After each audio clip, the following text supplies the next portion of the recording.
Yo, what up? It's your boy Owen JJ Stone, aka O Doctor, and this is IQMZ Sports. It's episode 5 or 6. One day I'm gonna look at the list and find out what actual number it is and stop giving it two numbers.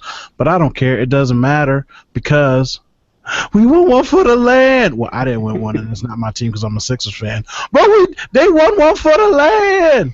Jay Glock, say what's up to the people. What's going on, party people? Yeah, They won one. Cleveland. For the land. Cleveland. Oh, wait. So you had Cleveland winning, coming back down 3-1. Yes, sir. I had Cleveland coming back from 3-1. In his heart, he had them too, but who didn't pick it out loud? Jason, say what's up to the people. We are all witness, and I'm so happy that I was wrong. You was doing that toe tapping.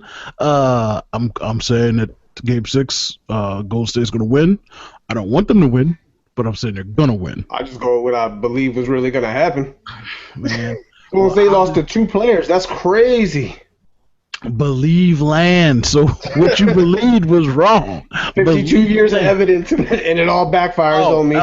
52 years. It ain't the last 13 years of LeBron James. Okay, so I don't know if you guys were busy during the day, but today's parade was wall to wall, one of the biggest parades in history.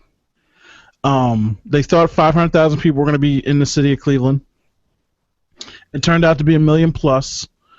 A parade that was scheduled to take an hour and a half ride to get to their destination to speak to the crowd took almost 5 hours.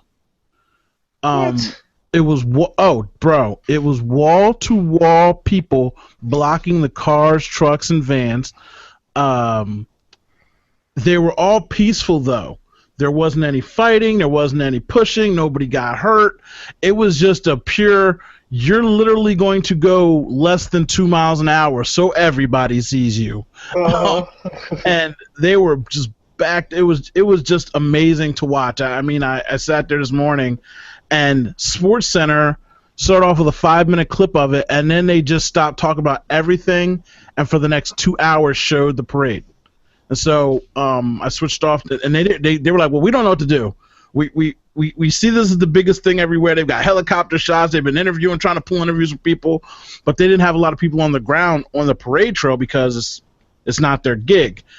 So they finally just gave up on it, and then I went to NBA.com. NBA.com had people at the cars and stopping and interviewing people and asking them, like, had they ever seen it? It was massive. It was so insane, and I just felt good for the city. I was happy for the city. All those people showed up. Again, everybody was peaceful. They were calm. It started off with, J.R. Smith had no shirt on. Okay. And again, it looked like he didn't change from the game Sunday night. He had his basketball team shorts on, no shirt. And so then since they started getting slowed down, I think he gave his shirt to somebody. Then Amon Shumpert threw his shirt in the crowd. They threw it back. No, they kept it. Nobody wants Amon Shumpert shirt. Look, they get anything they get their hands on out there, boy. 1 million people been out there since 5 o'clock in the morning. Oh, they kept it. Now here's a shirt you thought they might have threw back. Mo Williams then jumped off his caravan, got down, signed autographs, taking selfies, took his shirt off, threw it off. People were like, who was that? They're like, wait, he's got a championship hat on. He must be somebody. Like I said, he's taking the selfies and everything. And then once it had gone on for like 2 hours and they really still weren't getting there. I mean, and they were so close, but it was going so slow. The Sports Center started making a joke of it. They're like, well, we got the no-shirt team. Let's see who takes the shirt off next. And then next thing you know, Kyrie Irving took his shirt off. Like, players just progressively kept they were acting like they were in Vegas partying. Yeah, they were. They were out there wilding out. I did hear that they had shut down court because people had court cases and stuff. The judge is the one that shut it down. He's like, look, if you got any cases, any trials, anything, we're not going to court. I'm not coming in here tomorrow, so y'all can come in here if you want to, but I'm not going to be here. So the judge shut it down. It was just amazing, and everybody was so happy. I didn't even get to hear any of the speeches because I had to actually go, which rare that I got stuff to do, but I had to leave. So that was very impressive. City was happy. Great for the city. Great for Northern Ohio. Whatever. And they deserved it. Jim Brown was on the thing. Apparently, Jim Brown, when he won the championship for the Browns, they didn't have a parade back then. The city decided not to have a parade. Who knew it would be the last one for so long, right? Yeah, exactly. Huge mistake. So that was his first parade. Did Kozar make it? I know he was invited to the parade. Did he make it onto one of the cars, Bernie Kozar?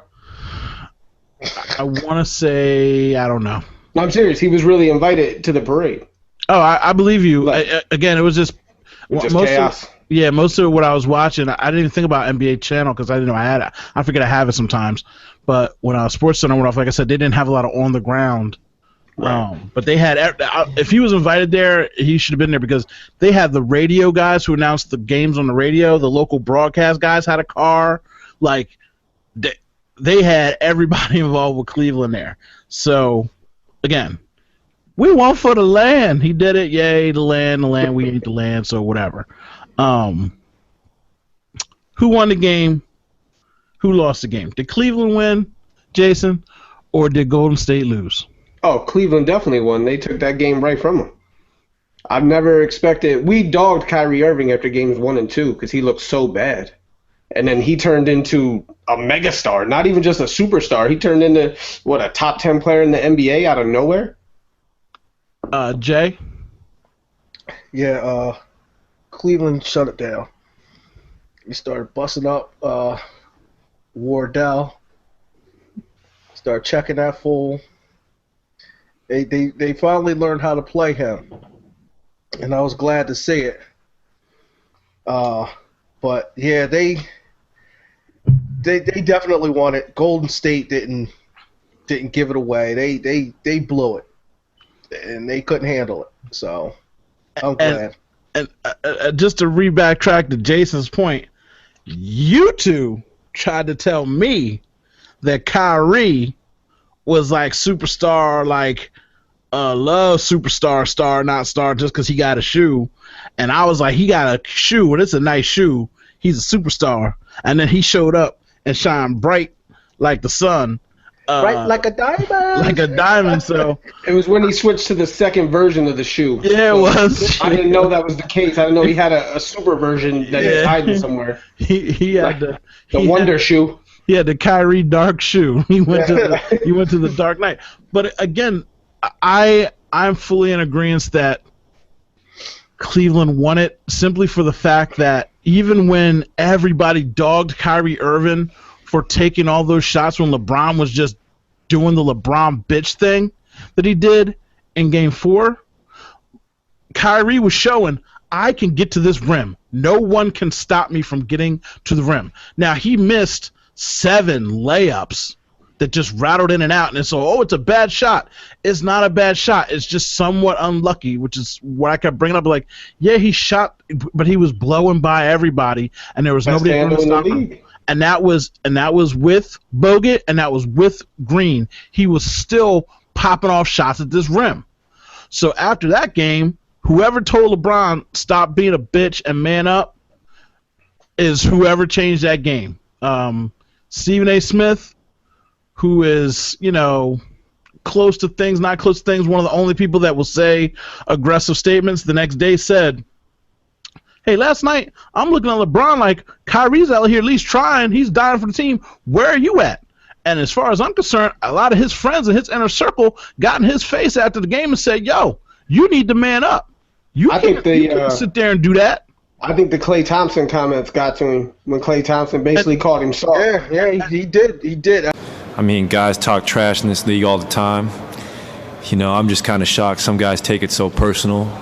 It's like, I mean, it's a man's league, and I've heard a lot of bad things on that court, but at the end of the day, it stays on the court. We're all, but I think that LeBron gave that weird laugh at the press conference where he was just like, "Oh yeah, that's what it is." And that I heard. Oh my goodness! I believe the transcript will support that. I'm not going to comment on what Clay said because I know where it can go from this sit-in. It's so hard to take the high road.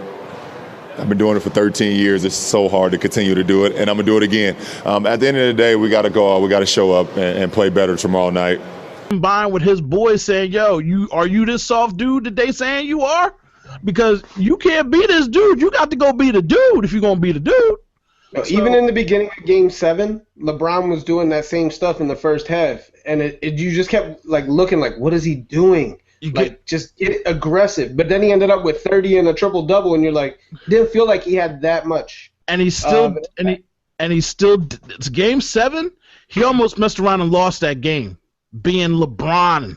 Yeah. Okay. So Game 5 and Game 6, he was Le Beast. Okay. He was Game 5, regardless of Draymond or whatever. He didn't have an assist in the first half. He had 20 points and 8 rebounds and 0 assists. And you're like, well, he didn't pass the ball? Hell no. He didn't pass the ball. Did that all year. And Kyrie couldn't pass the ball because Kyrie couldn't miss in Game 5 first half. Whew! Man, I swear to Jiminy Christmas, you could have put a piece of paper on either one of them and set ablaze in that bitch. They were on fire. Then come the second half, LeBron's like, all right, Kyrie, you going to keep doing it? Now I'll pass the ball to somebody else. He ended up with 6-8 assists. But, I mean, a LeBron James half with 20-something points and no assists is almost unbelievable. If you told me that, I'd be like, well, that's not real. That's funny because that's what people wish he would do. All the time. But he's more effective when he does it the other way. When he's, doing everything and leading the entire series in almost every category you could think of. Except for what? No, probably even turnovers. He probably let him in because he had the ball so often. Okay. Well, he did have the most turnovers in the series. So yeah. LeBron James led in every single category on both teams. He led in points. He led in steals. He led in blocks. He led in rebounds. He led in assists. He led in turnovers. I guess if you're doing everything, you might as well do everything. But what he needs to no, I say this like he's not LeBron James. What he needs to understand is the same way Stephen Curry and Klay Thompson shrink in the finals, so do his teammates. And he cannot facilitate. He has to dominate. All season long, LeBron James being Michael Jordan, Magic Johnson hybrid is the best thing next to sliced bread. But when it comes to the finals, you better be Kareem Abdul-Jabbar and Hakeem Olajuwon. You better take every shot and only pass when it's guaranteed. You need to finish. And this year, he did it. He could have. You know what? My biggest problem was he knew coming into this season what he wanted to do with Cleveland. Blah blah blah. Win a championship. I, for the life of me, can't understand why he didn't have that same aggressiveness Game 1 of the finals. You might not get back here. It took y'all to go down to 3-1 for some fire to light underneath your ass. I don't get it. I mean, I'm not trying to criticize them. They got the job done. I mean, but damn. Why did it take so long just to get lit? Your one statement is false, though. You said you never know if you're going to get back here. LeBron James has a schedule. LeBron James has a schedule with the NBA Eastern Finals for the next 4 years. I almost guarantee he's going to go down in the history books as the player who went to 10 straight NBA minus a freaking major injury. Yeah, you're right. Yes, and he ain't gonna happen. So he ain't gonna get no injury. He's on the Michael Jackson treatment, freeze, cryogen, vegetable eating, 20-pound lifting. I just don't get it though. Why not just be that aggressive right from the jump? I feel like he approaches those games like a boxer. Like he's trying to feel it out because he's so cerebral with his game, and it might take him that long to figure out what they're doing and how to attack it. It shouldn't take that long. I agree with you, but I just feel like he spends so much time trying to figure out what's the best way to go about this.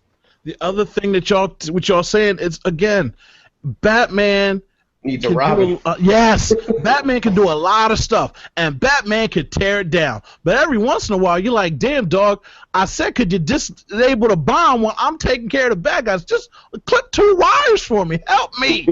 Help me. And if he don't have that help, he's sitting there like, well, fuck it, they ain't going to help me. I'm going to just get my stats, so when I end, they're going to be like, he still deserves MVP, even though he lost, because that's what LeBron does, because he is smart. But once Kyrie showed up, like I said, even in the game that they lost where he saw Kyrie shooting, he was in there like Will Smith and Bad Boys. From now on, that's how you shoot. You get to the rim. That's how you shoot. Do it again. Yo, the funny thing is, I said that I yelled that at the TV that night. Yo, I swear to God, yo, I yelled that exact same thing because that's like my favorite movie of all time, by the way.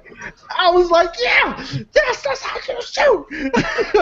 Oh my God, yo, I was cracking myself up. So even in that loss, he saw how aggressive and how easily Kyrie was getting. As soon as they saw that tape, he's like, can you do that again? He's like, yeah, I can get to the rim whenever I want. Steph can't stop me. Clay can't stop me. And by the time I'm there, Bogut's turn around too quick. He's like, all right, do that again, and let's see if they fall. And I'm going to ball out. And that's what happened. They watched the tape. They attacked the rim. They attacked Steph Curry. The lure of Steph Curry had people fearing Steph Curry, but he doesn't do anything. He can't defend. And, yes, I saw pictures. Yes, they grab Steph Curry on swings and passes and hoops, but they also do moving screens on players. Bro, that's all the stuff people talk about. Oh, LeBron couldn't play in the early 90s. They played so rough, and now Curry gets grabbed a few times through a screen, and now people are trying to screenshot it because they hate LeBron that much. Yeah. Like, come on, man. Just get over it with that nonsense. And I'm like, Curry was doing the same thing to people. He was grabbing people. Now, there was a couple times where he didn't foul and he had all ball. But at the same time, how many times did LeBron James get hacked over the face and they didn't call anything? And he's like, I'm going to the rim. Do you not understand that I can ascend with 4 people on my back? If I double over, it's because somebody hit me. I'm not Varejao. Okay? When I rise, if my rise stops, it's because somebody blew me up. Like... So complain about officials, whatever. Calls go both ways. The officials are horrible. They need to worry about getting another official on the court or one in the booth to make calls quickly that can see the tape because something needs to change with these officials. That's been an ongoing problem for the past few years, though. Yeah. So let's talk about. Let's get to keep moving. Let's talk about Steve Kerr. Who? Exposed. Wardell Stephen Kerr. Steve Kerr. What, from the 95, 96 Bulls? Oh, no. No, from the Spurs. The back-to-back coach of the year. Yeah. Jason, tell me your thoughts about Steve Kerr. He's might be the biggest reason that Golden State did lose. He continued to have them switch on defense on every screen, everything, and basically allowed Kyrie and LeBron to pick whoever they wanted to abuse every possession down the floor. They'd have Clay or Iguodala on them, and they'll just screen off and get Curry on them or Ezeli or whoever, and allow them to attack the weak spot. And he never, ever adjusted that. Bingo, bango, boombo. He also said, we want LeBron James to shoot Jays. We're not going to double team him. That's fine in game 1. That's fine in game 2. Game 3, first game at home, cool. Game 4, oh, you what? Excuse me, that's fine too. Game 5, they both have 41. Okay. Game 6. After that, don't you think you would have started to trap Kyrie and LeBron to get the ball out of their hands and make J.R. Smith someone else beat you? No, you don't. Like, let me finish my tale. Okay. Game 1, game 2, you won. No double. Game 3, home court, okay, whatever. We're already getting blown out, no point. Game 4, we won. Game 5, they both get 41. You say, that's an anomaly. We've been winning with this strategy. Let's go. Now, he gets game 6 and gets 41. Game 7, you know what? We're about to trap this fool on the last game. Okay? Now, all the rest of it, I fully gave him the credit of saying, I'm not going to switch my defense because it's got you tied up to this point. But once you lost game 6 playing that way, we're doubling LeBron James, and he has to get the ball out of his hand. He has to. We can't leave Stephen Curry out there by himself because Wardell can't handle it. In the second half of Game 7, basically LeBron and Kyrie just called over whoever they wanted to get the matchup that they wanted. Kyrie did it on the 3 that, basically won the game. Yes. He just picked Steph Curry, pointed at him like, bring him. And I got this. You guys are way off base. What you talking And I'm about? going to tell you why. Michael Jordan called up Steve Kerr. Said, look, they already got our regular season record. They ain't getting no ring. Make it happen. And Steve Kerr said, shut your rich bitch ass up. I'm going to get mine. No, he didn't. I was with you on No, your he team. didn't. That's your squad. Guess what? I'm the boss of this shit. I'm the captain now. I'm Look at telling me, you. Jordan. Look at me, Jordan. I'm the telling you, He banged on Michael Jordan and said, we going to get this so I can go into the club and tell everybody Yo. how my team was 73 with the championship. He listened to Mike just like he did back in the 90s. He would have banged on Mike so quick. Mike made that call. He'd have been like, I'm going after my own legacy, bitch, back to back, coach of the year. Fuck you, Michael, and your shoes that you never got me a deal with. Because I'm white. You never got me a shoe deal, Mike.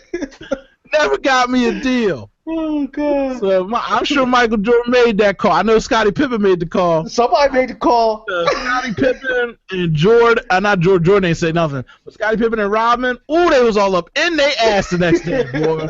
Ooh, Rodman was. What did Rodman say? I had Rodman's tweet. Rodman said, "Y'all ain't no 95, 96 Bulls. Y'all ain't nobody." Yo, the memes I don't know just, who was worse, them or the fans of the 95, 96 Bulls team. So excited, even though they were gonna complain either way. If LeBron lost, they'd be like, "See, Mike's better than LeBron." See what I mean? And now they got it the other way. Like, "Oh, see, Golden State, we got the ring, 72, not 73." Like, so annoying. If they ain't got that ring, I saw the meme with Scottie Pippen's. He had a T-shirt on and said it. Yeah, that's what I said. They went hard the next day. Them boys was hyped on it. So, all right, Steve Kerr sucks. He's not a good coach. How do you get coach of the year when you only coach half the year? I don't know. The system's rigged. But secondly, let's talk about Tyrone Lue. This fool. Tyrone. He listens well to LeBron. Huh? He listens to LeBron's adjustments well. Okay, so I'm gonna say this. As a protege of Doc Rivers, I'm proud of this man after being stepped over by Allen Iverson. The only thing you know him for in life, The worst cornrows in the league at one point. he wanted to be AI so bad. He was AI West so bad. His little caramel light skinned. He was like, I'm Bizarro Iverson. And when Iverson stepped over him that day, he is still a meme to this day of disrespect. When your baby mama come to you for child support, but you already paid it 3 months in advance, you step all over that bitch. I tell you, it's crazy because I didn't hear not one mention of this fool's name after they won the championship. LeBron, Kyrie, Kevin Love, you talk about all the players. I don't hear nothing about Tyrone Lue. Not one word. And he was Jason. Did he outcoach Steve Kerr? 100% he outcoached him. I like to make fun that, you pretend that LeBron is the one coaching the team. That's what people do. But I'll give him credit. Defensively, he figured out how to shut them down. The Splash Brothers were invisible. We can pretend it's because they missed shots, but they weren't getting as many open looks as they were getting, or transition baskets that they normally get, like in the regular season. Who didn't get any open looks? The Trash Brothers. Oh, yeah, the Trash Brothers. Yeah, the Trash Brothers. Superstar Clay and Steph. He made major adjustments. He did. And he did what no other team could do. I mean, come on now. Who actually really, really thought they were going to win 3 in a row? I did, in my heart of hearts. I'm going to tell you why. Yeah. So the biggest thing is Kerr was not making any changes whatsoever. Tyrone Lue did what, again, like what Jason was saying, people make fun and say what LeBron was doing, but what he did when he came in was and said, all right, we got all these three-pointer shooters that are sitting on the bench. LeBron, kick the ball out and let's get them in a rhythm. And from the half of the season on, they became the second best, tied with the best three-point shooting team in the league. Because in their mind, I got to go up against these three-bomb ballers, and that's what we're going to do, which propelled them to the first round of the playoffs, leading, setting a record first round for threes. They set a record in the second round for threes, and third round they tied their first round record that they had broke for threes, doing better than Golden State in all 3 of those rounds.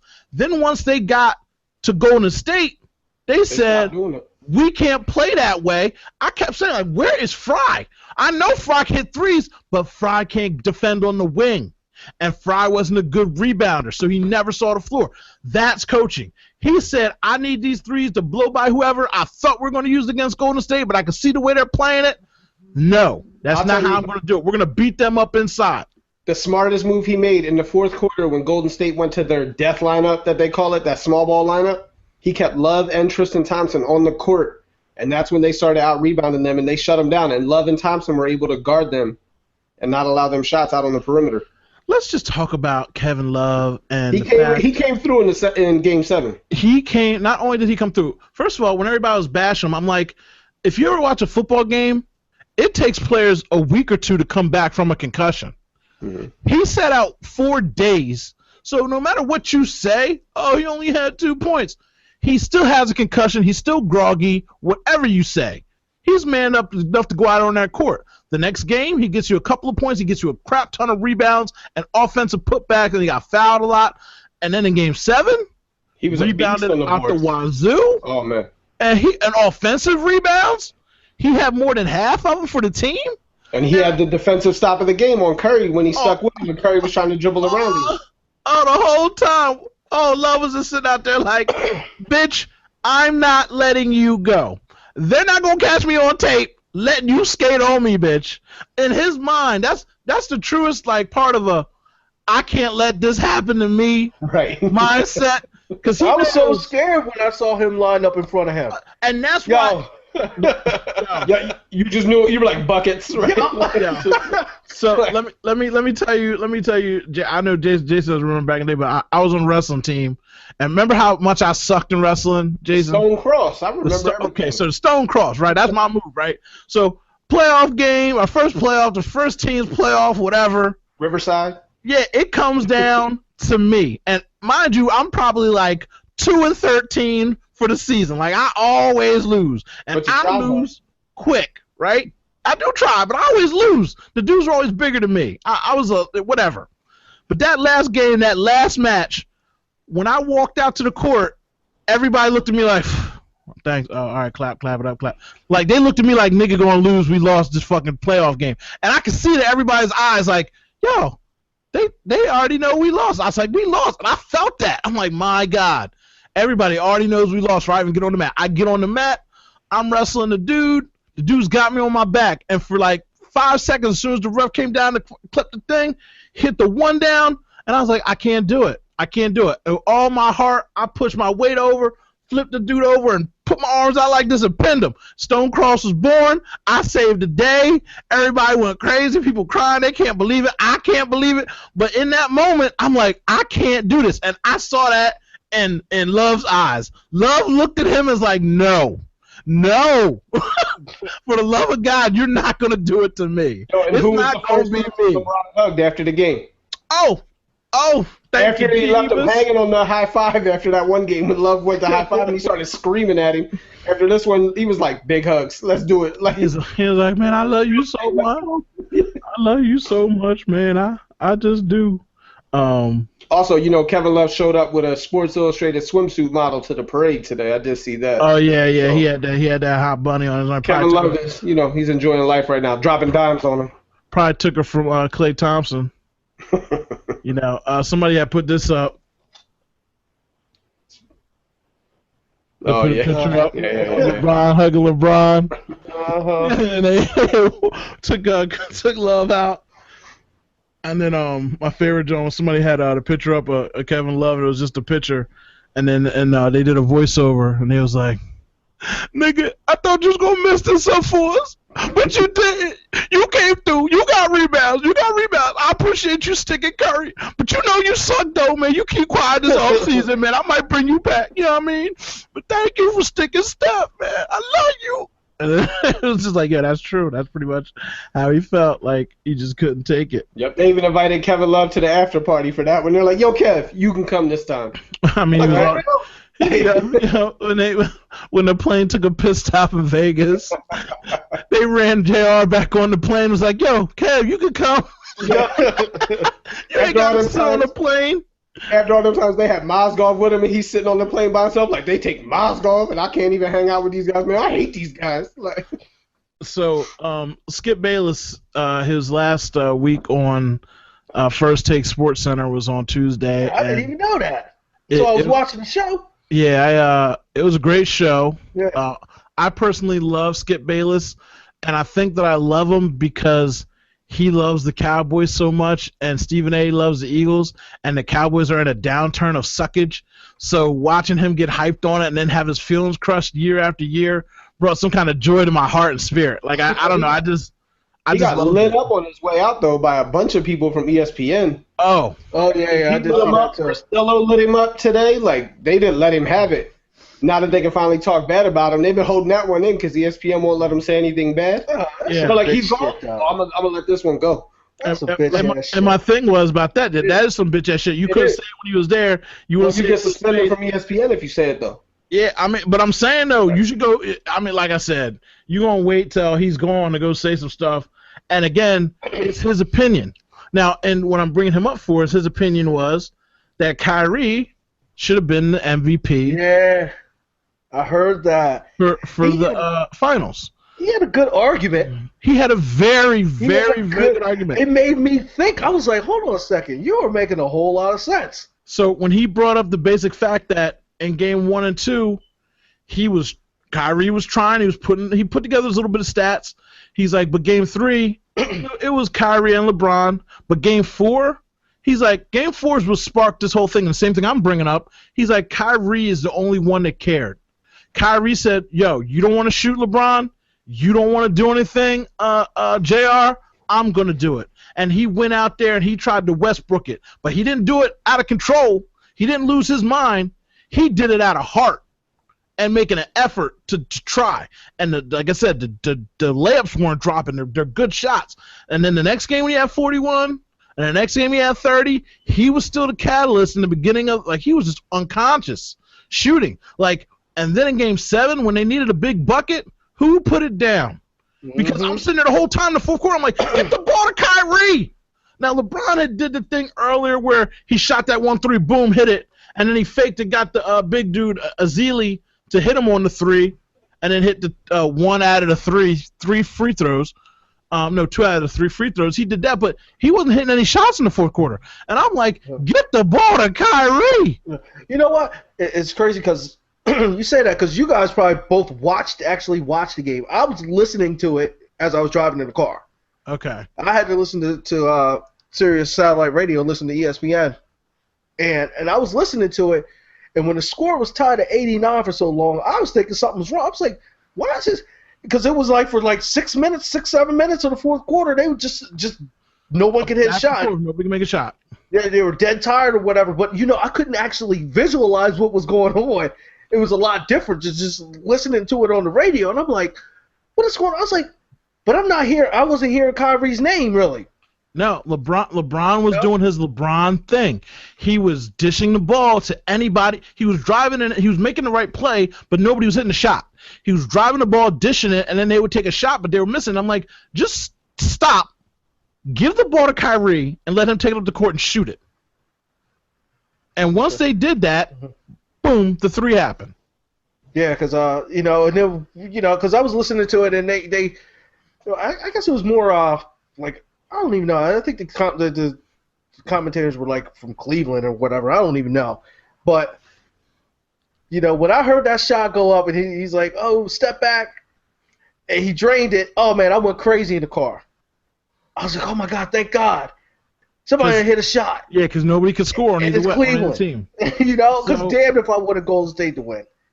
Out of pure heart and emotion and the clutch game-winning shot is basically what he was banking on Kyrie for. Yeah.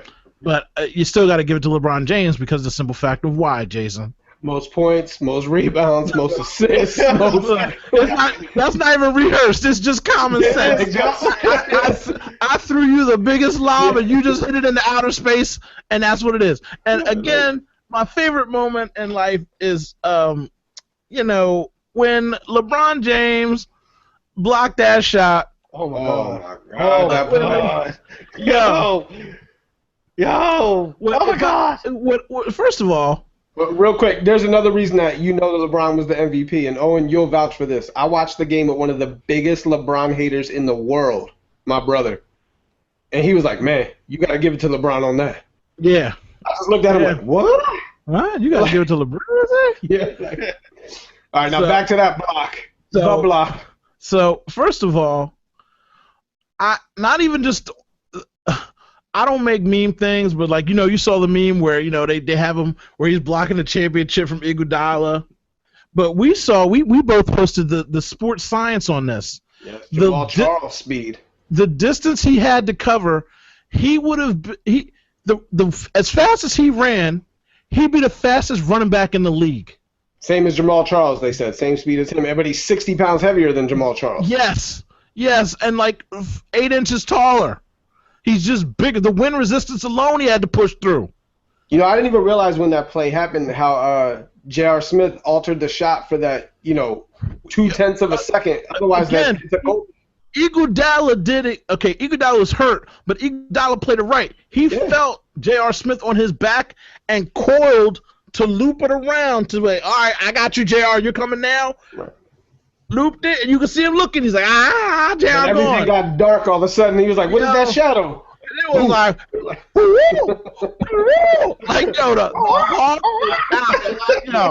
I swear, like, look, first of all, I just want to super slow-mo it down and just play, I can fly high. I tell you, I heard that block would have happened on the radio. It served it no justice the way the guy said it. Mm-hmm. Because you can't describe it. Yeah. You like if it happens so fast. Okay, here's how you want me to describe it. How the only possible way it could have been described. He's going in for lip. Oh my God, he came from Africa. Bam! Oh, like you have to get it. You have to say it so quick because even when you're watching it on TV and the TV angles they gave you, you say, "Oh, LeBron's going to do a chase down," but then you say, "Shit, he's at half court." And if it wasn't for that slowdown of him having to curl it, LeBron wouldn't have made it. But with LeBron, like, look, the dude was flying so high. He literally, I mean, I know he said it to be cocky afterwards, but he said, I put both hands up in case he went under the rim to reverse it to get away from J.R. Smith. And if you watch it over and over again, this motherfucker was about to block it on either side. He had a hand on the right side of the rim at the wall, and he had a hand on the ball. Like, who could do that? Yeah, he had to what, be like 11 and a half feet in the air or whatever. By sports science, he was 11 and a half feet in the air. Good work. And again, both he could have blocked it on either side of the back. Like that is so. Oh man, that's like it. I can't say it's ungodly. It's the end of the game. He's tired. Yeah, he's tired. Exactly. He ran like a deer and jumped like Jesus. Like, what are you doing? I mean, and the point of the block was probably at that height, but that wasn't the height of his jump. No, again, his other hand, he's on the way down. And so I say all that to say he's LeBron Jeezy, and if he from now on, for the next 3 years, he should win championships. Unless something crazy happens or another team gets loaded, like the Knicks. I don't understand. We're gonna get to that. I don't understand how LeBron James doesn't just dominate a sport where he can, if he has a little bit of help, he can just do whatever he wants to do. Because when the game came down after Kyrie hit that three, and they went down to go shoot the shot, and Love stuck Wardell, LeBron James got the ball, and I swear you could ask Leah. Leah's sitting there when LeBron got at half court. I yelled, "Wait for the land!" And she's like, "What?" And then he ran to the hole, and I said it again, "For the land!" Because he just went up with that. He tried to dunk from half court. I wanted him to dunk that ball so bad. Oh, and that's what I was yelling at. I'm like, "Wait for the land!" And that's what he was saying in his mind. I don't care if I break my spine and bust my teeth on this rim. For the land! He came back from nowhere, and I tried to yam it. And he missed it, and he hit the free throw, but I was like, yo, in his heart, that's what he was screaming in his heart. I got to do this for the land. Is this the one where he got hurt? Yes. Yeah, when the one where Draymond kicked Kyrie in the nuts? Yep. Again, like I said, You know, so Yo, tell me when LeBron was on the line and he missed the first one, you didn't have that thought like he's gonna miss the next one and Golden State's gonna hit the 3 and tie it and we're going to overtime. you know what I thought? I thought he broke his wrist. Is what I actually thought when it first happened. I thought he broke his wrist and he's gonna hit the second shot and he's gonna go down as the best player, clutch player in the world. Because the way he was like ripping his hand around, like he looked like he was hurt, and the way it flopped. So he makes the second shot, which was clutch. It seals the game. But what do people still say? Like, oh, you missed the first one. Yeah. No, you know what they're also saying is that, well, actually, later on, is that some of the Cleveland Cavaliers was on the court a little early, and the referee should have blew the whistle. Oh yeah, the what? ball should have went back to Golden State with time. And I gave him a technical or gave something. A technical. Whoop-de-doo. No, they would never do that. any whoozy. So LeBron James MVP for the land. Next thing, let's talk about Curry's complete failure as a superstar and as a point guard. So as I tell you, Jason, I told Jay earlier, I'm watching the game in the beginning of the third quarter, and they were down by 8 or whatever. And Leah's like, the Cavs are losing, Dad. And I was like, I know. She's like, I don't like Wardell. I'm like, I don't like him either. She's like, Wardell's a B word. And I'm like, oh, word? Which B word? She's like, I can't say it. They say it in school. I'm just saying Wardell's a B word. I'm like, Wardell is a B word. And if you felt so inclined to say it, feel free. Let it go. I let her ride. You know, she didn't say it because she don't say cuss words, but I was cracking up. I was like, how do you know Wardell's a B word? And I was like, yeah. I was like, I can't get Jason to keep calling him Wardell consistently. And she was like, his mama named him Wardell. I'm going to call him Wardell. He ain't Muhammad Ali. He ain't changed his name. And I said, you have Sammy right, he didn't. His name is Wardell Stephen Curry. That's on his license. That's what I'm calling him. But anyway, back to him sucking for the second NBA Finals in a row. Back-to-back MVP can't come see me in the finals. Talk about it, Jason. Oh, he came up small again. He takes some of the worst shots, and somehow in the regular season he makes them. In the finals, I don't know if it was Cleveland's defense, which is who I'll give credit to, but he took way more ridiculously off-balance shots than he normally does. Normally he's pretty square when he takes those 35-foot three-pointers that are bad shots. He was really off-balance a lot. But 2 years in a row, he's come up small. What else can you say? He doesn't deal well with the pressure. We all know he's one-dimensional. Jay Glock, back that up. What you think? I agree. You know what? I think he's a little he got a little cocky. You keep throwing that bullshit up time after time after time again. You think it's just going to go in anytime that ball releases, leaves your hand. You know what? You need to fall back and start shooting like you know how. And start taking quality shots. Stop taking dumbass shots. That's what happened. And that's late in the game too. Yeah, late in the game, and that's part of Steve Kerr's fault too. They don't execute. You right, but you right. Hold on, wait for you to do that because I'm gonna do it for you. I'm doing it for you. I just lifted y'all both these softballs. Y'all just out the park because y'all just said it. Jason, you know, because you always tell me it's not luck. I've been telling you since the beginning of the season, he hits the luckiest, craziest shots in the world. And yes, he practices threes, and yes, he shoots the three well, but when you shoot a three from half court or you shoot a turnaround jumper from 42 feet, I don't give a fuck what you say, it's toss-up luck. Well, the luck ran out because he was tired, he didn't have no legs, and he was shook. He was lucky, and it's over. Now, to your point, Jay Glock, I will say what I've been telling people all the time. People say, oh, Steve Kerr can't coach. And I said, well, Steve Kerr used to yell at him. Last year, we talked about this too. Steve Kerr was like, that's a horrible shot.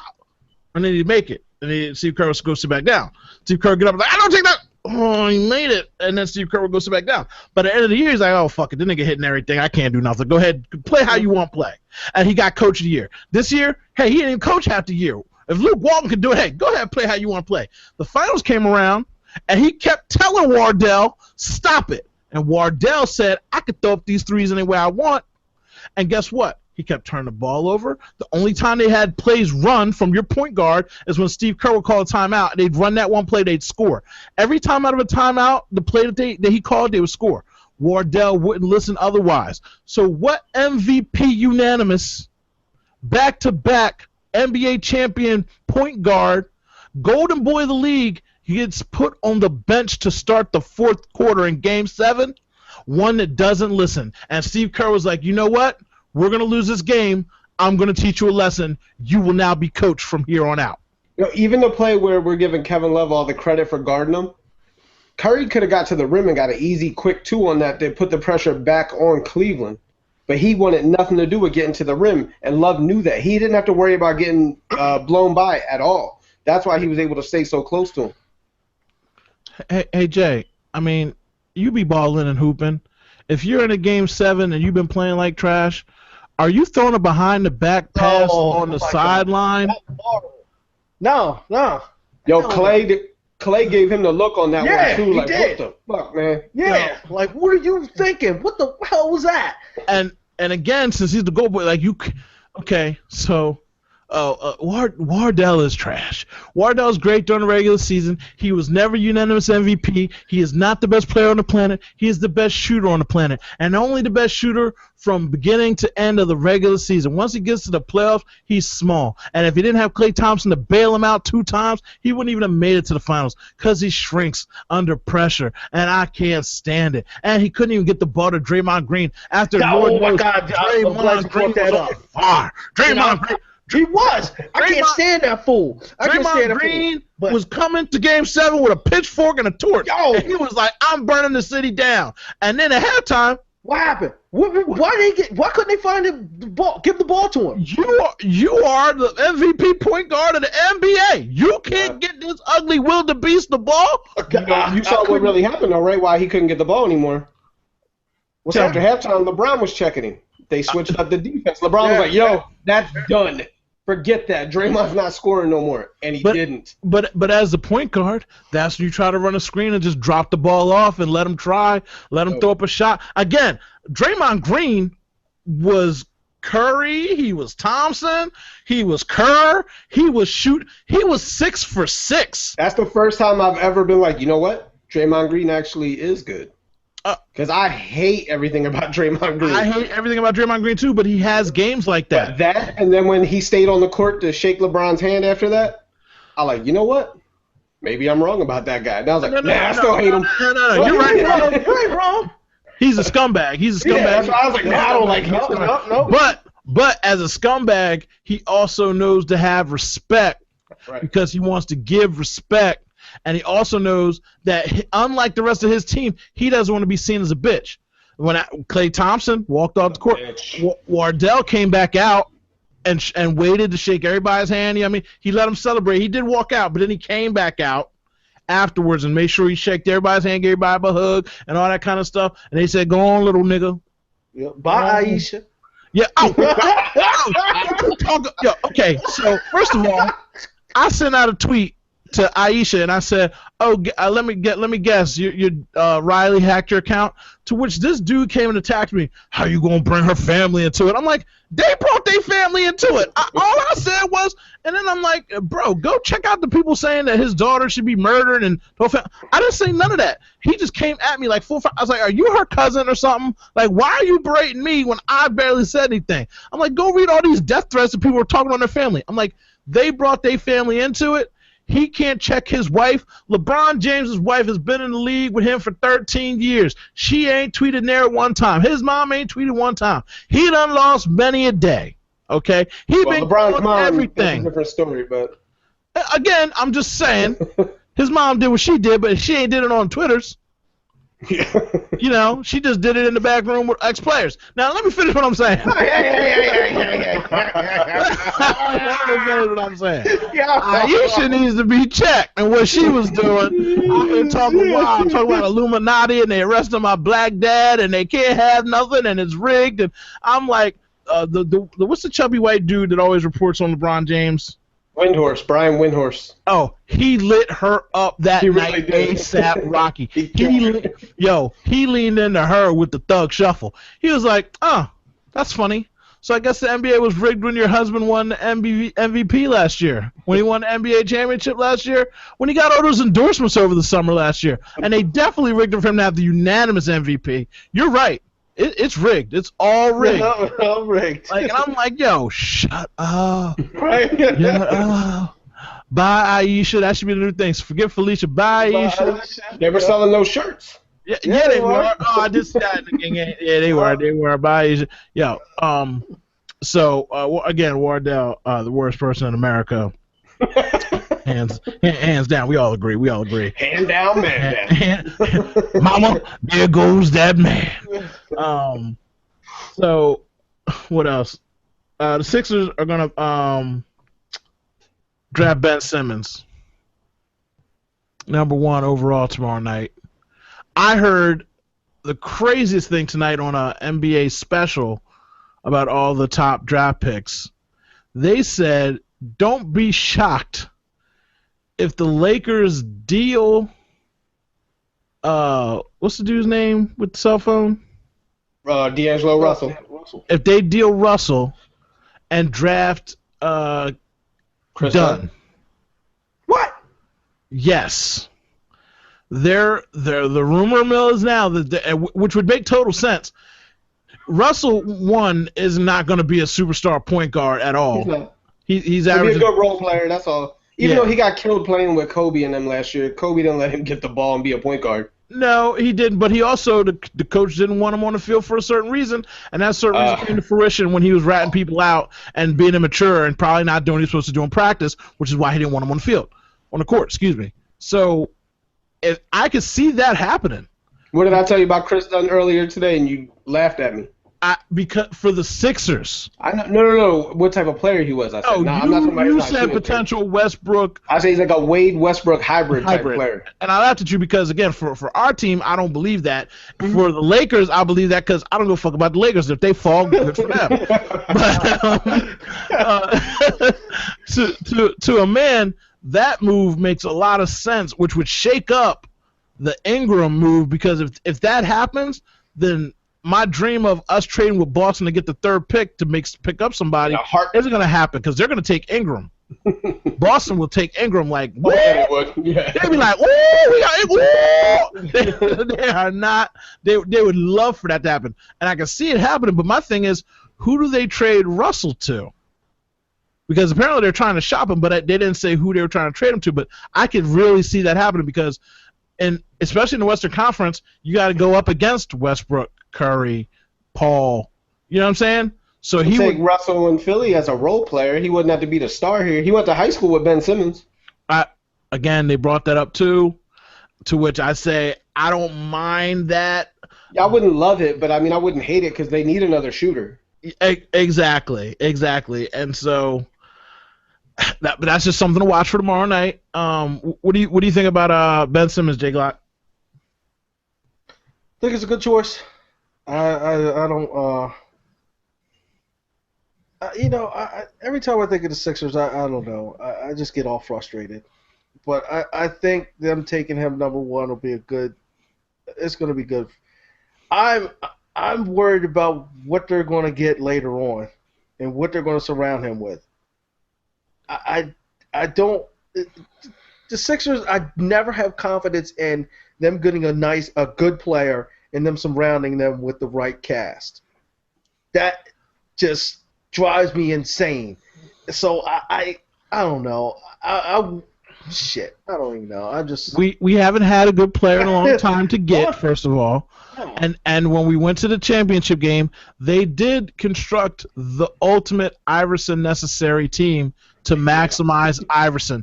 Because when you look at that team now and you just look back at it on paper, you would say, who the fuck did they sign up the mailman to play this Allen Iverson? Robbie Buford and Jermaine Jones and Tyrone Hill. Horrible. But and that's another thing where people just don't understand. Again, like when I say the power of LeBron James, like if Iverson would have had anybody, if Iverson would have had Shaq, they would have won 7 straight. They would have won a hell of a lot. NBA Finals. I with all my heart, because Allen Iverson, when you talk about took a team somewhere, that's what they say about LeBron. You should be able to take anybody. Well, Allen Iverson took a whole bunch of nobodies, not anybody's. He took nobodies to an NBA Finals and then shocked the world by winning even one game. Like, that was the first game out there too. When he came out of that thing like a cannon, and they weren't ready. It was the only game the Lakers lost that playoff year. Yeah. They won every other game. No, we weren't ready. No.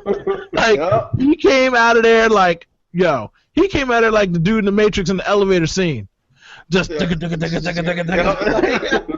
just weren't ready for that. So the Sixers have not had a superstar.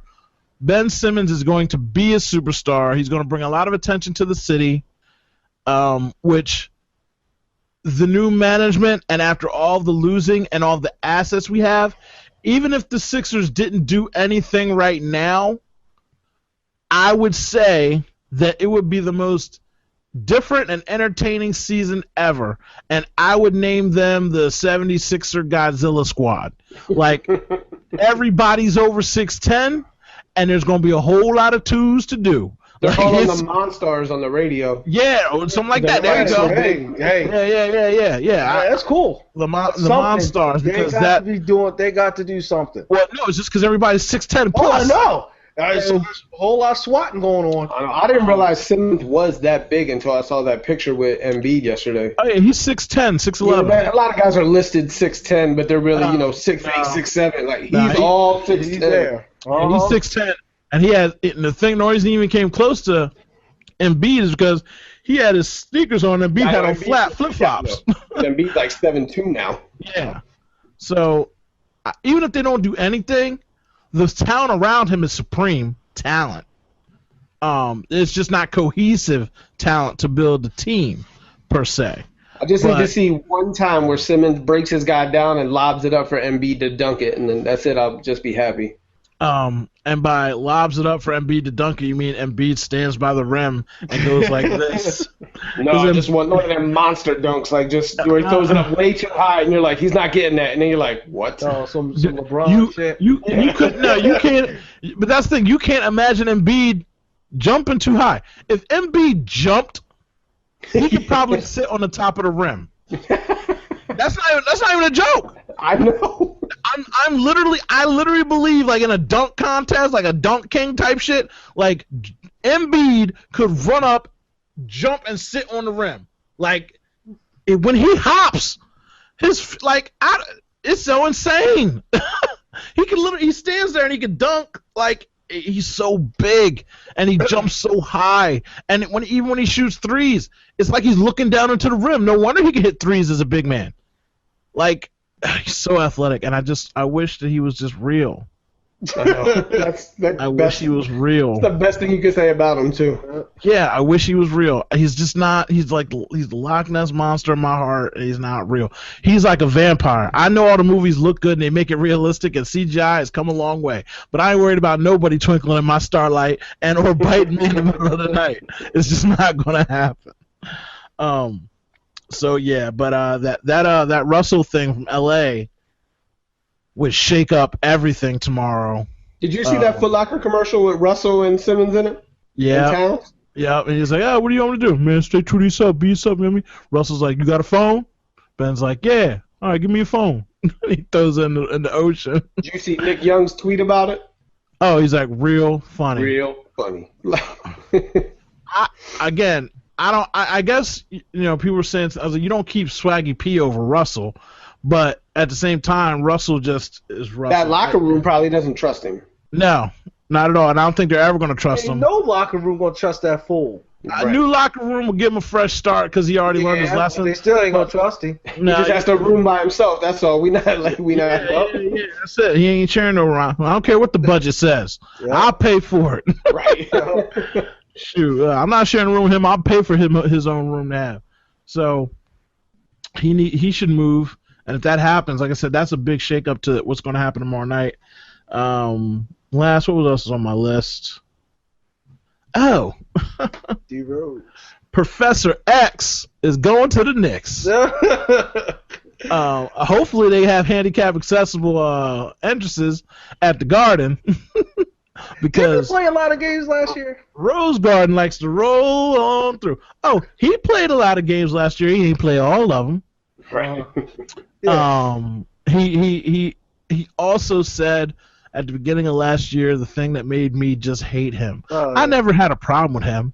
I always thought, oh, bad luck, whatever. But he turns out to be the biggest bitch in America, the biggest bitch NBA player. And then we got Dwight Howard, and I'm calling him the biggest bitch, okay? Like, you can't say the things that you say to the public like you talking to your people at home. After what City of Chicago has done for you, Jason, do you know what I'm talking about? Yeah, I know what you're talking about when he said he's worried about his contract and his future over playing. Right? There's no way Yes. you can say something stupid like that. Yeah. There is no contract, or there is no future without you playing. So how are you worried about getting paid to not play when you're not playing for your future? Right.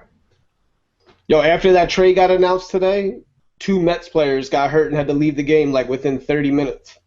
After the Derrick Rose trade was announced, people were going crazy on Twitter. Because it's the hey, Professor X comes in, it's mental, dog. It's all mental. You know, When Professor X rolls in. you know what my theory is on that trade, why the Knicks are doing that, right? So they can dump money. So they can get rid of him next year and get that $20 million off the books, and when a certain free agent's ready to leave Cleveland now, he can come play with his boys like he wanted to.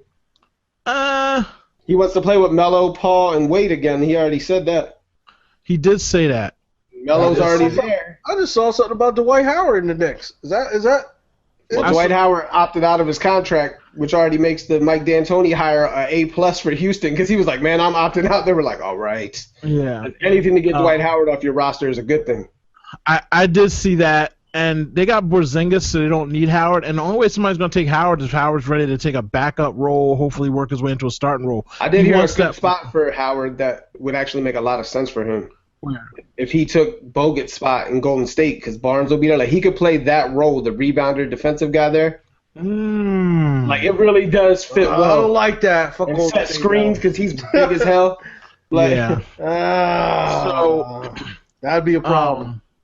So D Rose is going to be that dead weight. He's going to be floating. I don't even know who's going to pay him his max money now either. So he Bill. thinks he's getting that max money. Nobody's going to pay it. So he's fucked. Good for him. that other trade was a Why you know boring the trade Sixers- today. Huh?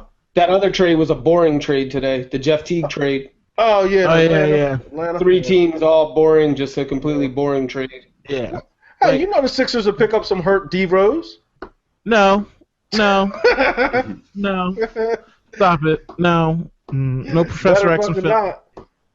I swear, So- I swear, man. Never mind. Look, The no, you Sixers talk need to about go it. after- the Sixers need to go after Dirk since he opted out. Yeah. Well, here's the thing that's going to happen. So It's gonna be Ginobili. crazy. Yeah, If you Ginobili, Dirk, Parsons. would y'all let me finish my statement before y'all stop listening to all these whack people that we don't care about? Listen to me. Okay? Sorry. Stop hitting your finger across the table, you whoever's got a nervous tick. Listen, you messed me all up. We have to worry about Kevin Durant going to Golden State. Boston, you got to worry about him going Man, to. he ain't going to Golden State. He ain't going to Golden State. He's friends with your boy Draymond and Clay. He ain't going to Golden State. I think he could be on the Celtics. I'm telling you, that's the sleeper He ain't squad, going to and Golden they'll State. kill it in the East. Do you know? First of all, he'd be a moron to go anywhere in the West besides Golden State. Correct. Second of all, the one thing I heard, the only thing I'm thinking that keeps him out of Golden State is that Nike is against anyone that is represented on the top tier level of Nike going to Golden State. Because Steph's with Under Armour. They are putting they're putting a freeze on that. I believe it. And when they said it, I'm like, he's like, dude, these executives have been with these players since they were 15, 13 years old. They're going to LeBron's camp, say they can play against LeBron. They went to Jordan's camp. Like, it's like Nike has a lot of control. And Stephen Curry has been coming in and eating their lunch.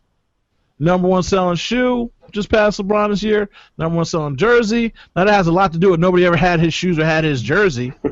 But, LeBron winning his championship was necessary as far as Nike's concerned to beat back against that Under Armour onslaught, which at the same time, I have like 4 kids that had Currys. Yeah, he said they're bad. Yeah, all the parents said don't buy them. So there's something to that too, which is again why they had those Grandpa Curry 2s out. I've fallen and I can't get up Wardell's. Yo, the internet is evil, bro. They're fast too on the internet, man. Oh yeah, yeah. Too many memes. I like all these new videos they're doing where they cut the guys' heads and put them on there. Yeah, That shit cracks me up every time, man. Yeah. They did the Fast and Furious one today where Steph Curry was talking about I almost had you. Oh yeah, from Fast and Furious. Yeah. He's like, I almost had you. He's like, you almost had me. Every racer out here will tell you. And then J.R. Smith pops in. Yeah. I like the one they had with Steph Curry when they were in The Wire. They had Stringer Brown. They had with LeBron walking down the street like he was Omar. like he was Omar. Yeah. If you gonna come at the king, you bet not miss. Yeah, it's just too much, you know. Those were good. Before that, they did the training day one before Game 7. Oh, yeah. Speech. Yeah. It don't mean a thing if you ain't got that ring. Yeah. It really doesn't. Last thing I'm gonna say is LeBron James is going to end his career as the best player in NBA history. Do you know why? Do you know? Okay, I know you. Who's your guy? Glock. You know, MJ's the guy, but Jason, who's your guy? LeBron already has the best skill set in NBA history. All he's got to do is keep winning to pass him. So Glock. Now Jay's already on my squad. I ain't got to look. Let me just explain to you this. They're at the age of 31. They both had 3 championships. LeBron was the 4-time MVP of the league. Jordan was only 3. 7 NBA final appearances by LeBron, only 3 by MJ. If by my standards, he did have the 4 extra seasons. He did have 4 seasons, but that's a wash because that doesn't matter.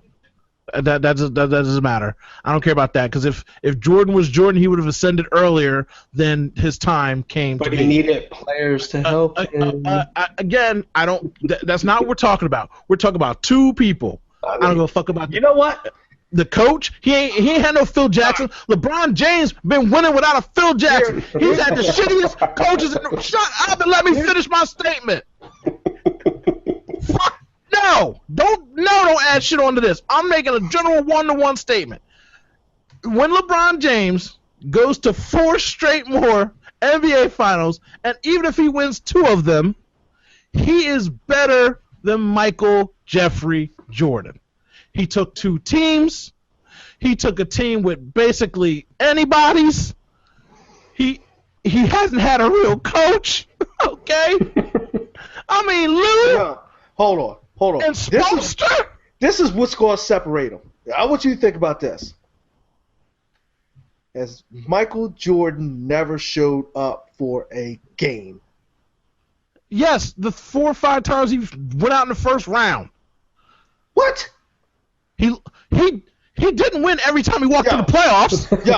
No, yes he did. He scored every basket. He hit every game with a shot. No, he never missed. Didn't. He got every shot. He went out in the first round a few times, my brother. And LeBron didn't?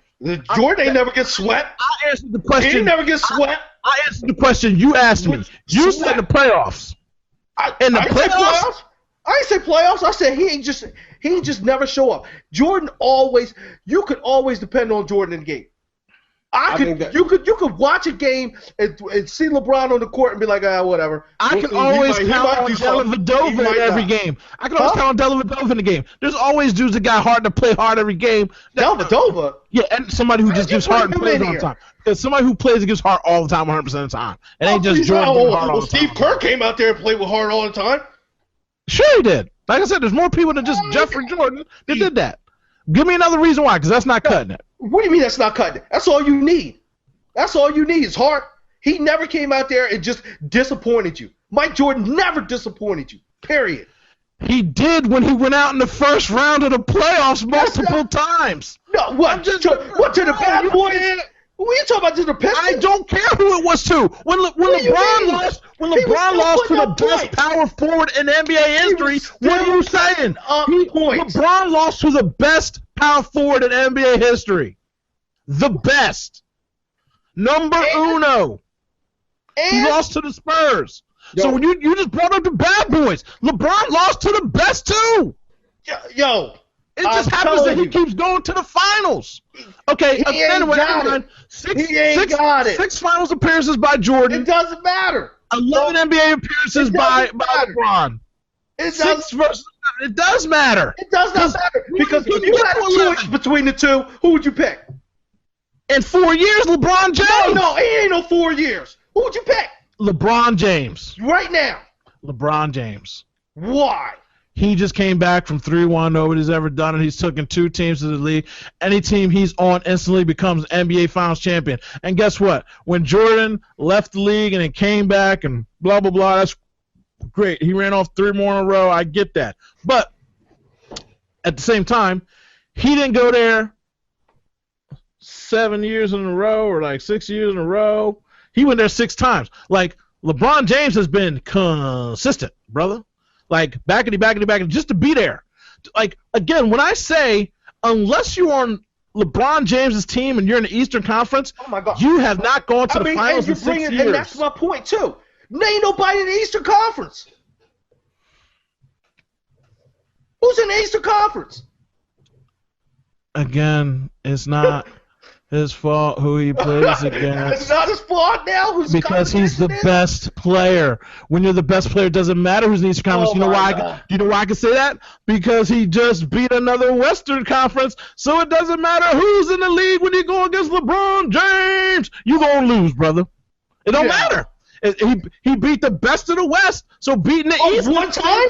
So one time he's now the greatest? 3 times, my brother, because he's always been in the Eastern Conference. No, we're talking about now. We are talking about now. We're talking right now. He got dropped off by the Spurs. Right now, you just said right now, bitch, and that's 2 years ago. He just got dropped off by the Spurs. That was 2 years ago. Right? We're talking. You just said right now. Right? Now you're gonna go back 2 years. Right now. Okay, 2 years ago, again, he lost to the greatest power forward in the world. Oh, now greatest power forward in the world? Tim Duncan was old as a motherfucker. He was not the best at the time. Tim Duncan is not, Jason. He was not the best at the time. Jason, tie break this. What's going on? Did Michael Jordan ever beat a 70-win team in the NBA Finals? Oh, did he? A 70-win team. 70 wins? No, he was a 71 team. He was a 70-something plus team. 71, no? He won 75 games, 69 games, 64 games. The last 3 years in the league, who was so tough in the Eastern Conference Finals that Jordan had to go against when he had to bring on Dennis big man Rodman to help him. Like, shut up. Please. He stayed with Chicago the whole time, too. I mean, please. Come on now. LeBron ain't never had no Phil Jackson. You know what? LeBron ain't never had no Pippen. LeBron ain't that. Well, he did have Wade. I have to go somewhere else and win because I can't win in Cleveland. I suck here. I got to go somewhere else. Get the fuck out of here. Yo, come on. I got to go play baseball like a bitch for 2.5 years because I can't handle life with my gambling problem. Shut up. Shut up. This is that's worse than leaving to go to. That's worse than going to win championships. You went to go play some baseball with a whack gold chain on. Shut up. You know what? He's so bad. They had to kill his dad. Yo. Yeah. Damn. What? They had to kill his dad. What's wrong with you, man? They killed LeBron's family because he ain't shit. Damn. If he was the best, why they kill his dad? Right? You don't kill the best dad. They killed his dad to bring him down. They couldn't do nothing else but kill family. Illuminati. I will tell you this. You know, I do think a lot of people pretend that the teams that Jordan beat in the finals, like the Jazz, Greg Ostertag started for that team, and Byron Russell. They have 2 Hall of Famers, yes. Like LeBron lost to the Spurs. They have 2, maybe 3 Hall of Famers. Like, it's the same thing. So, why you bring up Ostertag? Yeah, because when you say Ostertag, you think, wow. Why you bringing up Big Country? Like, he wasn't Big Country, but he's Ostertag. He looked like Big Country. I got in this argument before. People talk about, like, we were arguing about the Knicks back in the day, how good they were. Like, Charles Oakley is the scariest person on the planet, maybe, but he couldn't play in the NBA today. No, couldn't play at all. John Starks couldn't play in the NBA today. That was literally, again, LeBron's going to end up being better than MJ just because time is on his side and his youth and everything he's doing, his dominance and the numbers he's going to put up. Two things I'll say to this. Bill Russell, who in my mind is the best general player because he cheated, he was stacked team-wise. And he just outlasted all the little trades and things. So they didn't have a lot of free agency, but people were coming and going. But back then, the draft and stuff was different. He was just attracting talent there, and he just happened to stay on the team and ended up getting one as a player coach. He was just a winner, and he was just bigger than everybody else at the time, and he was dominant. Then you look at Jerry West, who lost like 8 NBA Finals appearances and only won the one. But even when he lost the 1 year, he got the MVP. And even in losing, he was the Steph Curry, never showing up in the finals, but just winning. It became the logo. LeBron James is winning and losing, but he's there all the time.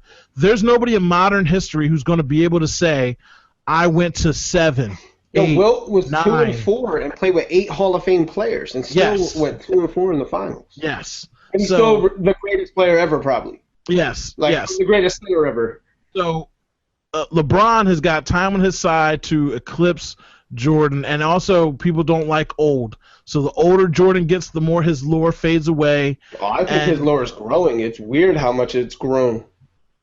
People can't fathom that someone could be as good as him. It's growing in the essence that people of our ilk are still around to pump it up, but I'm saying as time goes on, the baby boomers and the kids that are just getting to basketball now are going to be pushing for LeBron like they pushed for Jordan, because before Jordan it was Magic and Bird, and you blasphemous to be met, you know what I'm saying?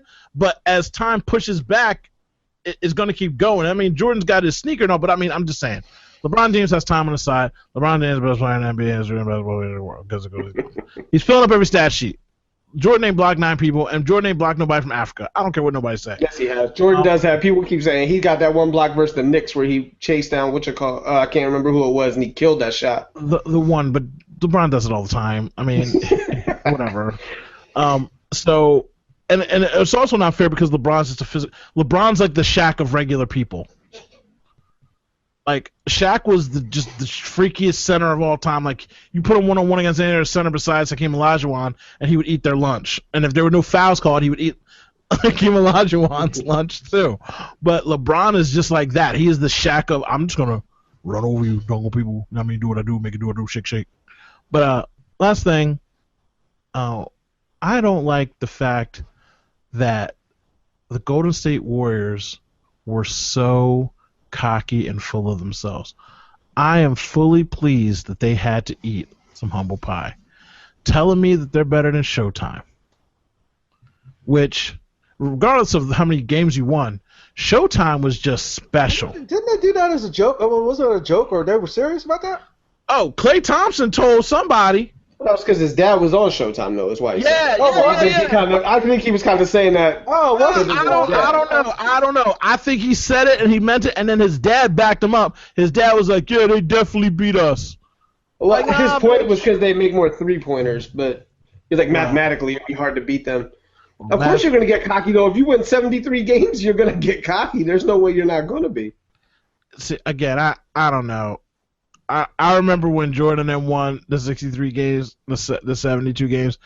They were so cocky, they didn't even say anything. Like, it was just like, I am Air. Last name Jordan. I mean, what do you? That's also covered way different now, though. True. So it's so hard to, yeah. They weren't like baited into questions and stuff that way. And but again, at the same time, Jordan was also at the height of his powers and wouldn't have fell into that rookie young Thundercat talking shit lane. If that would have happened to him on the first run of his three-peat, you know what I mean? No, you know damn well if they would ask him if he could have beat Showtime, he's saying yeah because he thinks he could beat anybody. Yeah. So, I guess you're right. Anyway, anybody, you got anything else to say, Jay? You got any more self-defense for Jeffrey? No. I'm just messing with you, but LeBron James I ain't got nothing else to say. LeBron James got 4 more years to go. Fuck LeBron. Right? Fuck LeBron. Even though he's good as shit, but I don't give a damn. I don't give a damn. There ain't nobody over AI in my book. I don't give a damn. It don't matter. That's what I was saying earlier. Allen Iverson, pound for pound, pound for pound, pound for pound. He ain't got the numbers and shit, but I'll take him over any goddamn body. I don't care. Well, if I need somebody to score a bucket for my life, I'd take AI. The other thing, too, last statement is, what was I trying to say? LeBron James gave away $41 million to send all these kids from Akron to college. Well, Michael Jordan's out here investing in jails and private prisons. Right? I'm just like, wow, bro. Like, what is your legacy, homie? And I know LeBron has a lot of, like, not shady, but he's got a lot of investments and stuff, too. But just the fact that he does that and gives back, I'm like, I hate that I can't hate you, man. I hate that I can't hate you. I want to hate so bad. But you're doing, like, do you know, this is the stuff I hate when I find out about things. Do you know that once a week he records a message to the kids in his program or in the schools he sponsors that if they miss school, they call with this recorded message from LeBron? What? Hey, bro, I know you missed school today, but I want you to know school's real important. I hope you feel better or whatever's going on in the day that you can get back into school, man. All right, school's important. Keep your head up, stay in school. He's such a bad guy. I'm like, I want to hate you. Don't do that. Don't do that. Don't help the kids, man. Don't help the kids like that. Like, who else is doing that, bro? Like I said, like, they're sitting there saying, like, when he's saying it's so hard to take the high road, I get it now. Like, when I'm hearing all this stuff today at the parade and with the kids and the schools and the money, I'm just like, I hate you so much. But I can't. You're so nice. And I don't even know if it's fake facade or what. Even if it's not, you backing it up with money. You just ain't talking. You putting out ducats. You taking the time to record voice messages for kids. I mean, you know what? Not only that, I mean, he stays clean. Yeah. He don't be getting in no trouble. He don't be going out acting a fool. He's giving back to the community. He's a beast in his fucking profession. I mean, it's hard to hate on anything he's doing. And what he needs to do is get back to making them funny commercials. I don't know if y'all saw me post. Oh yeah. I forgot how many. Like, he's had the little focusing on this game, right? He started focusing on the game. He's had the little Kobe and LeBron puppets with the little kid. You know what I mean? It would chase him around. I was like, I forgot. He used to have some bomb funny commercials. Yeah. I need that LeBron back. You'll probably get him back soon. Nah, he's too serious now. He got killed for doing those commercials too much. People like, oh, he does the funny commercials, but he can't win and this and that. So I'm not doing that no more. Yeah, but you can't say that now, right? Yeah. He took two teams. I mean, Cleveland. Yeah. Yeah. It's Cleveland. I tell you what, if you're on that team, you could be a bum for the rest of your life. It doesn't matter what happens for the rest of your life. Just stay in Cleveland. You'll be taken care of. Just stay in Cleveland. You always going to have a room. You always going to have a warm meal. Like, for the rest of your life, they're set. All right, say goodbye to the people, Jake Lock. All right, party people. Take it easy. I'm out. Jason. Believe, man. Believe, land. Got to get your King James Bible tonight. Read that thing. Y'all need to be saved. That was scary when you guys were arguing. I was scared. You can find Jason on Study Hall on Twitter. He does the show with our boy Frank. Obviously, links are going to be up for Jason. Secondly, I'm used to fight with Jake Black. I usually got my vest on when I do it. But them two pistols up is real. Them two pistols up is real. What's damage today? Damn. And that's why I was talking smack, boy. You ain't even fighting right, boy. Jason's like, I'm not getting caught in the crossfire for nothing. I heard a lot about this black on black crime, brother. I'm gonna just take a step back, man. I want no parts of it. Yo, we was fighting over two black number 23s, yo. Yeah. Oh, did you see that, John? Oh man, tell me if I got the picture, if I kept it. Oh man. Gosh. LeBron and Wardell were both born in Akron. Akron's area codes I saw that. are 23-4 and 330. LeBron wears 23. Wardell wears 30. 23, 4, and 330. The Cavs win 4-3. Wow. The people that figure that stuff out are lonely, man. Lonely. Yo, Yeah, I was like, who comes up with that? yo, stay woke, hashtag Illuminati. Yeah, I didn't know he Yo. was born. I didn't know they were born. Oh, yeah. Wardell was born in Akron, too. Huh. His dad played for Cleveland on one of his stints, I believe, and that's why he was born there. But yeah, the memes are real. Dub Nation is delinquished. And last thing, what about LeBron James wearing an Ultimate Warrior shirt when he landed on the plane With the Kermit hat. with the Kermit hat? No, The sipping tea. when he packed his bag to go out there, that's what I call supreme confidence. Because you just don't buy that fucking shirt in the middle of the night in Vegas and then fucking get off the plane with that bitch. You pack that bitch. I mean, you could buy it in the middle of the night in Vegas. I guess you could buy it Like, in put those Vegas. shirts on too. Yeah, I was like, yo, that was a troll city right there. That was gangster. Good for him.